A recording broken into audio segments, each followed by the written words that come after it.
अस्सलामुअलैकुम नाज़रीन, मैं हूं मोहम्मद शादाब अब्बासी और 2 पॉइंट आज मौजूद है लाहौर से बिल्कुल एडजेसेंट मांगा मंडी के अंदर मौजूद इस मोनसेंटो के खूबसूरत फार्म के अंदर, जहां पर कॉर्न की बेशुमार वैरायटीज़ और कॉर्न से मुतालिक यहाँ पर GMO की वैरायटीज़, हाइब्रिड की वैरायटीज़ और इस तरह की और बहुत सी बीज की वैरायटीज़ यहाँ पर मौजूद हैं, जिनको टेक्निकल स्टेजेस पे और एक्सपेरिमेंटल स्टेजेस पे यहाँ पे टेस्ट किया जाता है। तकरीबन 52 एकड़ के रकबे पर फैला हुआ ये हमारे पास इलाका है, जहाँ पर ये लोग लगातार ऐसी एक्सपेरिमेंटेशंस करते हैं। और इस बीज की सबसे अच्छी बात यह है कि इसके अंदर उन्होंने जेनेटिकली कुछ ऐसी मॉडिफिकेशंस की हैं, जिन मॉडिफिकेशंस की वजह से आपका जो बीज है वो 2 ऐसी एक्टिविटीज़ परफॉर्म करता है जो कि आम बीज नहीं करता। पहली जो उसके अंदर है चीज़ वो ये है कि इस बीज के अंदर इंसेक्टिसाइड की जो कैपेबिलिटी है वो मौजूद है, यानी कि अगर इसके ऊपर कोई कीड़ा वगैरह आकर पहले लग जाता था तो अब वो नहीं लगेगा। और दूसरी चीज़ इसके अंदर ये है कि दैट इज़ हर्बिसाइड। इसके आगे पीछे अगर दाएं बाएं कोई जड़ी बूटियां उगती हैं तो उन जड़ी बूटियों से इसकी न्यूट्रिटिव वैल्यूज पे कोई फ़र्क नहीं पड़ेगा और इसके पास जो ग्रोथ है वो मज़ीद से मज़ीद बेटर होती जाएगी। हम आपको लिए चलते हैं इस फॉर्म के टूर के ऊपर और आपको हम उन तमाम स्टेजेस को दिखाएंगे जो कि यहाँ पे हाइब्रिड वैरायटीज़ की स्टेजेस हैं, और उन स्टेजेस में किस स्टेज के ऊपर बीज कितना ग्रो करता है ये भी हम आपको वक्तन फ़वक्तन दिखाएंगे। हमारे पास कुछ तकरीबन 12 यहाँ पर जो है वो डिवीजन्स मौजूद हैं। इन 12 डिवीजन्स में तकरीबन 7-7 दिनों का फ़र्क है, यानी कि अगर आपने बीज कल्टीवेट किया है तो हर 7 दिन के बाद उसकी ग्रोथ में आपको क्या फ़र्क नज़र आता है उसका हम आपको एक अमली नमूना यहाँ पर दिखाएंगे। आप रहिएगा हमारे साथ।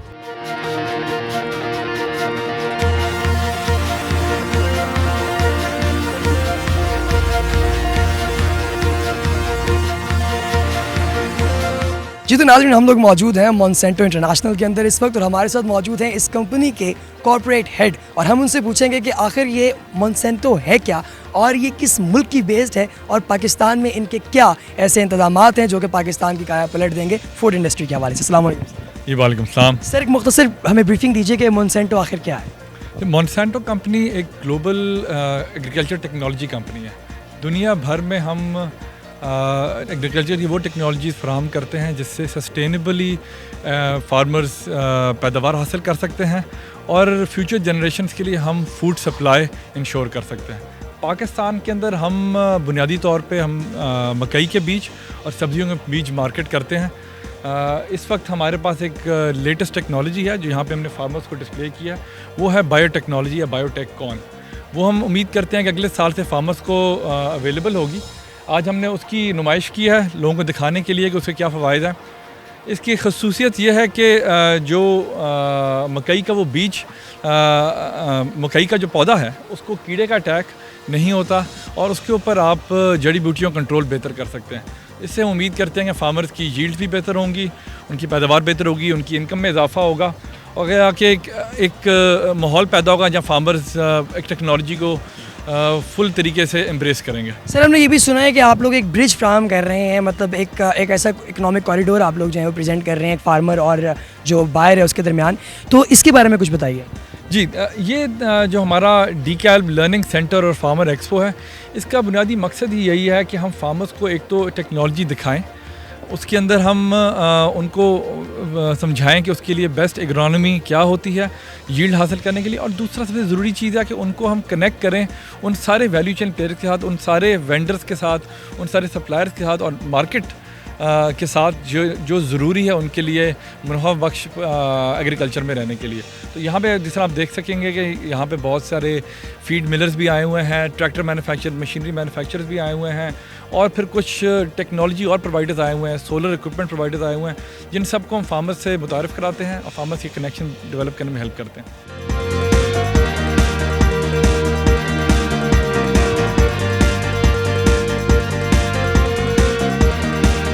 मौजूद हैं हम इस वक्त इस पंडाल के अंदर जहां पर ये तमाम कंपनीज़ जो कि इनके साथ मोन्सेंटो के साथ कोऑर्डिनेट करके यहाँ पर मौजूद हैं, इन कंपनीज़ ने यहाँ पर अपने अपने स्टॉल्स लगा रखे हैं, जिनमें ट्रैक्टर के स्टॉल्स, फर्टिलाइजर्स के स्टॉल्स, इसी तरीके से आप लोग यहाँ पे बहुत सारे ऐसे स्टॉल्स भी देखेंगे जो कि डायरेक्टली इनडायरेक्टली किसानों की बहुत ज़्यादा हेल्प करते हैं, ताकि उनकी जो क्रॉप की जो है वो मैन्युफैक्चरिंग जो है, जो उसकी प्रोडक्शन है, उसमें इन्हांसमेंट जो है वो आ सके और वो मज़ीद से मज़ीद बढ़ सके। हम आपको टूर करवाएंगे इस खूबसूरत पंडाल का। हमारे साथ मौजूद हैं लाहौर में इस वक्त मोन्सेंटो के इस खूबसूरत एग्जीबिशन के अंदर मोन्सेंटो पाकिस्तान की एक ऐसी एम्प्लॉय जो कि हमें इस बारे में आगाह करेंगी कि यहाँ पर ये एक्चुअली हो क्या रहा है, जो हमारे नाज़रीन देख रहे हैं। मैम, वो हमें बताना पसंद करेंगे कि ये जो मुख्तलिफ स्टॉल्स लगे हैं, इनका फार्मर के साथ जो है वो क्या कंसर्न है और किस तरह से इसको फ़ायदा दे रही है। अच्छा, वैसे आपने देखा होगा कि जो कंपनीज़ हैं, फातिमा फर्टिलाइज़र, एंग्रो हो गया, मिलर ट्रैक्टर्स हो गया, ये सब लोग किसी ना किसी तरीके से फार्मर्स के लिए जो प्रोडक्ट्स प्रोवाइड करें, जदीद टेक्नोलॉजी या आपको बेहतर से बेहतर माइक्रो न्यूट्रिएंट्स या जो फर्टिलाइजर्स वगैरह प्रोवाइड करें, ये सब कुछ फार्मर्स को ना सपोर्ट दे रहे हैं। तो हमारी कोशिश ये थी, इंशाल्लाह हम ईयर बाय ईयर नई नई कंपनीज़ को ला रहे हैं। हमारा बेसिकली पॉइंट ये है कि हम लोग 360 डिग्री सोल्यूशन प्रोवाइड कर सके टू अ फार्मर। जैसे वो आए, उनके पास हर किस्म की कंपनी की ऑप्शन अवेलेबल हो, हर किस्म का प्रोडक्ट की ऑप्शन अवेलेबल हो। तो ये को ब्रांडिंग का एक तरीका ही है, आप समझे। यानी ये ऐसा है कि ये आपने जैसे ट्रैक्टर वगैरह के भी यहाँ पे लगे हुए स्टॉल्स, और ये एग्रीकल्चर मतलब ये फर्टिलाइजर्स के मशीनरी भी है, साइलेंट मशीनरी भी है, और ये बैंक्स, फिंका बैंक है, अल्फला बैंक है, ये सब लोग जो है ना फार्मर्स को लोन्स प्रोवाइड करते हैं। तो क्या है कि जो लोन्स वगैरह प्रोवाइड किए जा रहे हैं, इसमें कोई मतलब एक्स्ट्रा कैपेबिलिटी वगैरह मतलब ये भी इनकी है, या कोई एक्स्ट्रा एक्सेस जो मिल सके फार्मर को, जो कि मतलब वो आम अगर बैंक में जाए उसे ना मिले और यहाँ पे कोई एज मिल रहा हो उसे? बेसिकली आपको मैं एक बात बताऊँ, बहुत सारी बैंक्स नहीं प्रोवाइड करते फार्मर्स को लोन्स। बैंक से लोन लेना एक बहुत ही मुश्किल काम है, वो एक नॉर्मल इंसान को नहीं प्रोवाइड करते, फार्मर्स के लिए तो दूर की बात है। बट फिंका बैंक ने ये इनिशिएटिव लिया है कि वो फार्मर्स को लोन्स प्रोवाइड करते हैं एट अ वेरी मिनिमम, जो उसके ऊपर जो है ना परसेंटेज चार्ज करते हैं। तो इस तरह ये है कि फार्मर्स को यूजुअली कुछ ऐसे हाई प्रोफाइल फार्मर्स भी होते हैं, कुछ लो प्रोफाइल फार्मर्स होते हैं जिनको इतनी ज़्यादा नॉलेज नहीं होती about new products that are coming in. तो हमारा मकसद ये है कि ये कंपनीज़ को भी मौका मिल रहा है to interact with their target market, और हमें भी मौका मिल रहा है कि हम अपने फार्मर्स को इतना इंपॉर्टेंट समझते हैं कि हम उनके लिए ये सब कुछ अरेंज करें कि उनको पता चले कि उनकी क्रॉप या जो भी वो करे वो किस तरह मज़ीद बेहतर से बेहतर होती जाए।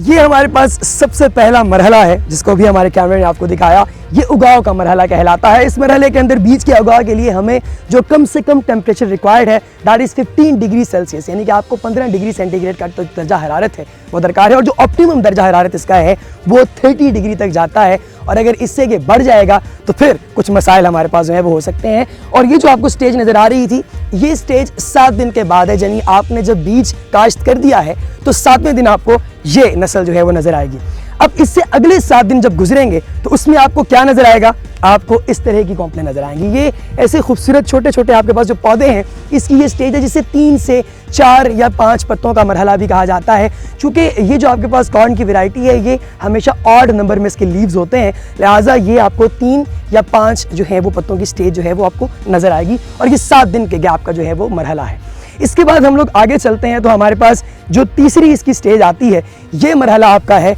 6 पत्तों का। इस 6 पत्तों के मरहले के अंदर हमारे पास जो तने हैं वो तेज़ी से फैलते हैं, और तेज़ी से फैलने के साथ साथ इनके ऊपर सुंडी का हमला भी हो सकता है। लेकिन चूंकि हम लोगों ने यहाँ पे बात की है कि ये हाइब्रिड बीजेस हैं, और ये हाइब्रिड जो सीड्स हैं, मैंने बीजेस कह दिया माजरत, ये जो हाइब्रिड सीड्स हैं, इन हाइब्रिड सीड्स की वजह से यहाँ पर ना तो इंसेक्टिसाइड, यानी कि इसके अंदर जो है वो इंसेक्टिसाइड की कैपेबिलिटी मौजूद है। मतलब ये हुआ कि अगर इसके ऊपर कीड़ा लगने के पहले चांसेस थे तो अब वो चांसेस मिनिमाइज हो चुके हैं। साथ ही साथ यहाँ पर हमारे पास जो है वो नाइट्रोजन और जो बाकी हमारे पास रिक्वायर्ड न्यूट्रिएंट्स होते हैं उनकी मिकदार भी आपको बहुत कम रिक्वायर्ड होती है। इसकी देखभाल जो है वो बहुत ज़रूरी है, क्योंकि ये अभी बिल्कुल जो है वो एक नौउम्र बच्चे की तरह है, और इसकी जो देखभाल है वो किसान की जिम्मेदारी है। और मोन्सेंटो की सबसे अच्छी बात यह है, जैसे कि अगर आप पीछे दिखा सकें तो यहाँ पे किसानों को भी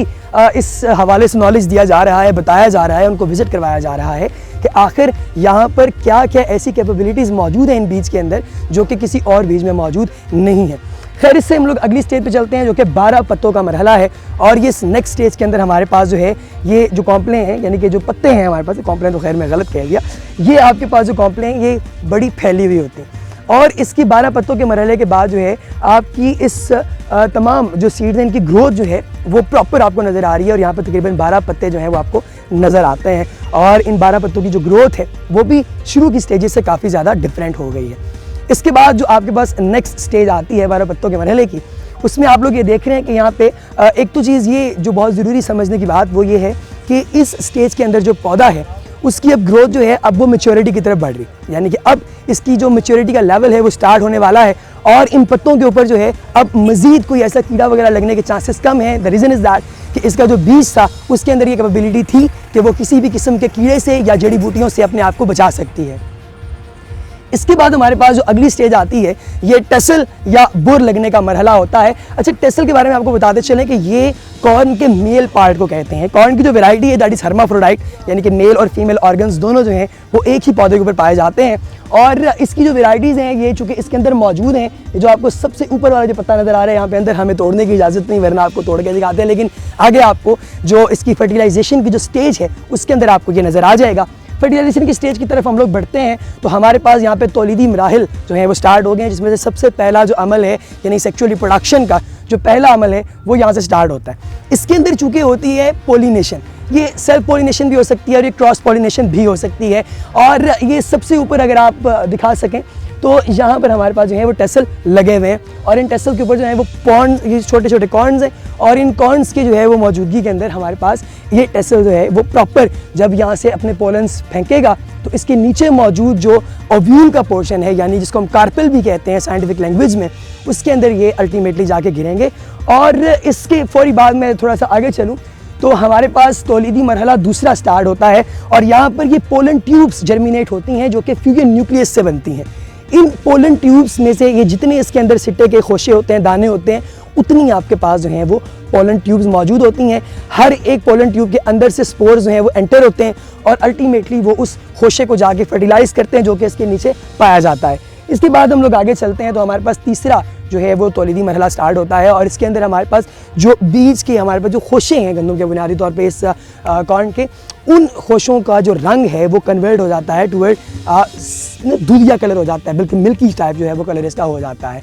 और चौथा जो हमारे पास तौलीदी मरहला है इसमें गुंदे हुए आटे की तरह जो है वो हमारे जो सिट्टे हैं उसके दाने जो हैं वो इस तरह के बन जाते हैं और इनकी जो मतलब अगर हम बात करें फ्लेक्सिबिलिटी पे तो अब वो मज़ीद नहीं रही, अभी थोड़े से रिजिड हो जाते हैं, थोड़े सॉलिड हो जाते हैं, सॉलिडिफाई हो जाते हैं और पानी की कमी, नामुनासिब मौसम, दानों के बिचकाव का बाइस जो है वो बन सकते हैं और खुराक का ज़ख़ीरा जो है वो इसमें जारी रहता है और दाने की नमी में कमी आने लग जाती है। यानी कि अब वो जो पहले थोड़ा सा नरम व नाजुक था अब वो नहीं रहा ऐसा, बल्कि अब वो थोड़ा सा क्या होना शुरू हो जाएगा, टफ होना स्टार्ट हो जाएगा।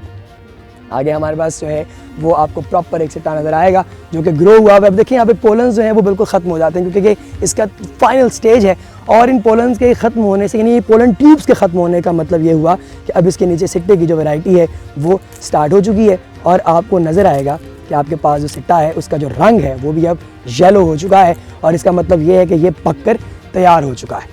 अब ये हमारे पास जो स्टेजेस हैं ये तकरीबन कोई 11 स्टेजेस हैं और इन 11 स्टेजेस के अंदर हमारे पास जो इसका कॉर्न का पूरा प्लांट है वो ग्रो हो के आपको फ्रूट देना शुरू कर देता है और इसी फ्रूटिंग बॉडी से जो है वो अल्टीमेटली आप ग्रो करते हैं। अब हम थोड़ा सा इसके अंदर जाएंगे और हम आपको दिखाएंगे कि आपको ये खेत अंदर से लगते कैसे हैं। खैर ये आपके पास एक ऐसा मंजर है जो कि देहातों में तो लोग अमूमन देखते ही रहते हैं, मगर आप शायद इसको देख रहे हो, अगर आप शहर की ज़िंदगी गुजारते हैं तो आप इसको शायद पहली दफ़ा देख रहे हो। कि तमाम जो खोशे हैं, इन खोशों की सबसे अच्छी बात ये है कि ये बहुत जल्दी ग्रो की हैं, यानी कि ये दो वैरायटीज़ जो हैं ये ग्रो करती हैं किसके अंदर, एक तो ये ग्रो करती हैं ऑटम में और दूसरा ये ग्रो करती हैं स्प्रिंग के अंदर। यानी इसका जो ऑटम का और स्प्रिंग का जो सीज़न है उसमें आपको प्रॉपर इसकी जो वेराइटीज़ हैं वो अवेलेबल होती हैं और सिर्फ 3 माह के कलील अरसे में आपको पूरी की पूरी फसल जो है वो तैयार मिलती है और इस तैयार फसल को फिर आप अपनी मर्ज़ी के मुताबिक जो है अगर आप इसको सेल आउट करना चाहें। अच्छा, एक और चीज़ जो मोनसेंटो के बारे में है और हम आपको शायद बताना भूल गए वो ये है कि मोनसेंटो के पास ये भी एक जो है वो करैक्टर मौजूद है कि ये लोग क्या करते हैं कि ये एक ब्रिज कायम करते हैं आम किसान के दरमियान और उस सारी मशीनरी के दरमियान जो मशीनरी इस्तेमाल होती है। अगर हम पीछे जा सके मशीनरी दिखा सकें तो ये मशीनरी जो है बुनियादी तौर पे यहाँ पे वो इस्तेमाल होती है ताकि वो इस वो यहाँ पे जो कॉर्न की वैरायटीज़ हैं इनकी कटिंग कर सके, और इसकी कटिंग के साथ साथ दूसरा वो काम इंपॉर्टेंट ये करेगी कि वो इसके खुशों को जो है वो अलग भी करने की कैपेबिलिटी रखती है। 2 मशीनें हमारे पास यहाँ पर मौजूद हैं, और इन मशीनों को आप ज़रा थोड़ा सा क्लोज करके दिखाइए। जी तो नाज़रीन, आज आपने देखा मॉन्सेंटो का ये एक एग्जीबिशन जिसके अंदर उन्होंने अपनी नई सी टेक्नोलॉजी के बारे में हमें बताया, और इसके साथ साथ आपको ये भी पता चला कि मॉन्सेंटो इंटरनेशनल है क्या, और पाकिस्तान के अंदर ये एक ऐसा इनकलाबी कदम है जो कि वाक़ईतन खुराक की जो कमी है उसको इंशाअल्लाह पूरा करेगा। इतनी जल्द खुराक देना जो है ये बहुत ज़रूरी इसलिए है क्योंकि आबादी हर गुजरते दिन के साथ बहुत ज़्यादा बढ़ रही है, और इस बढ़ती हुई आबादी में सबसे ज़्यादा जो मुश्किल चीज़ है वो ये है कि खुराक को पूरा किया जाए। लिहाजा किसी भी कहर से, किसी फवाइन से बचने के लिए किसी भी कंट्री के अंदर ये जो प्रोसीजर्स, ये जो अभी ये लगा रहे हैं सारे सेटअप्स, ये बहुत देर पहले हो जाने चाहिए थे और हो भी चुके हैं। दुनिया तकरीबन 20-30 साल पहले से ये तमाम काम कर रही है जो आज हम कर रहे हैं, और इंशाअल्लाह ताला पाकिस्तान की तरक्की का ज़ामिन जो है वो ऐसे ही इदारे हैं और ऐसी मल्टीनेशनल कंपनीज़ हैं, और अल्लाह करे कि ये कंपनीज़ हमारी अपनी नेशनल कंपनीज़ हों, और एक वक्त इंशाअल्लाह ऐसा ज़रूर आएगा जब हम लोग बढ़ते हुए इन तमाम तर चैलेंजेस को जो है इनका सामना कर रहे हैं हम ऑलरेडी, इस पर हम ओवरकम कर लेंगे इंशाअल्लाह,